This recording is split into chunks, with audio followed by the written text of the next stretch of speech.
Oui, bonjour. Donc, est-ce que tu peux te présenter?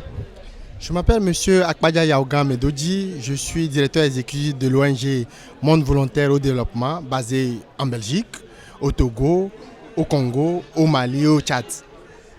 D'accord. Est-ce que tu pourrais décrire très rapidement tes activités justement avec cette association? Oui, voilà, justement, je coordonne cette association sur près de 5 pays, bientôt aussi 7. Et nous travaillons sur les questions d'adaptation au changement climatique. Au fait, on a trouvé que nous, les jeunes, tout le temps, nous parlons que de sensibilisation. Sensibilisation au changement climatique. Mais il faut que nous passions de cette étape à une autre étape supérieure. C'est-à-dire qu'il ne faut pas trouver seulement dans les changements climatiques un côté négatif. Il faut trouver aussi dans les changements climatiques une opportunité d'emploi, pourquoi pas, et de créer d'autres emplois. Voilà, et nous, qu'est-ce qu'on fait? On promeut un peu tous les jeunes sur le continent africain qui sont désireux de soumettre des projets qui sont créateurs au même moment qui sont dans les questions d'adaptation au changement climatique, mais de créer aussi au même moment de l'emploi à la jeunesse.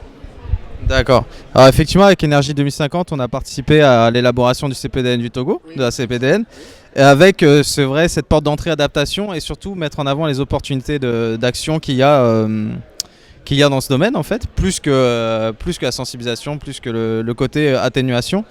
Toi, tu es donc de la délégation du Togo. Comment tu vois ce qui s'est passé pour le moment jusqu'à aujourd'hui, parce qu'on est déjà à une semaine de négociations, et surtout comment tu vois le reste de ces négociations? Et oui, justement, jusqu'au jour d'aujourd'hui, on a encore des beaux discours, comme on l'avait dit, une promesse de 2 milliards faite par le président français et 7 à 8 pays qui ont fait une proposition de 248 millions de dollars. Mais c'est que ce ne sont pas de l'argent additionnel. Non, c'est l'argent existant déjà. On veut des fonds nouveaux. Voilà, à cette question d'adaptation. Et j'insiste un tout petit peu là-dessus parce que je trouve que les jeunes ont une place importante à prendre dans cette initiative, sur ce front.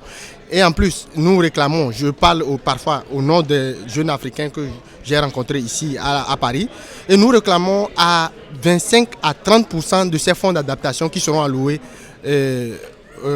au continent africain, aux pays sous-développés. D'accord, 25 à 30% pour les jeunes. Oui. D'accord.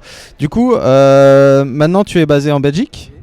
Comment tu gères ça, le fait d'être basé en Belgique et de travailler avec une démarche participative comme nous on a à Énergie 2050, mais aussi toi au Togo? Comment tu gères ça d'être basé en Belgique et de travailler justement avec cette démarche participative où tu as besoin finalement du retour de la population sur ce que vous faites et sur les actions qui doivent être menées? Voilà, justement, c'est pas facile. C'est pas facile d'habiter, je sais pas, à New York, de travailler en Inde, de dormir à Dubaï, ce n'est pas facile. Mais un travail de fond est fait. Je ne suis pas seul sur cette démarche. J'ai des coordonnateurs par pays qui font un travail efficace et je salue ici tous nos coordinateurs pays. Félicitations à ce qu'ils font. Nous continuons. Moi, je fais plus un travail de supervision, d'efficacité, c'est-à-dire de vérification des projets que nous menons sur le terrain. D'accord. Dernière question, là c'est plus en tant qu'association membre de délégation pour les négociations. Quelle est la portée, si tu veux, de la société civile auprès des politiques qui représentent leur pays dans ces négociations? Voilà. Et nous avons des positions. Elles sont un peu divergentes parfois, mais on doit s'entendre sur certains points.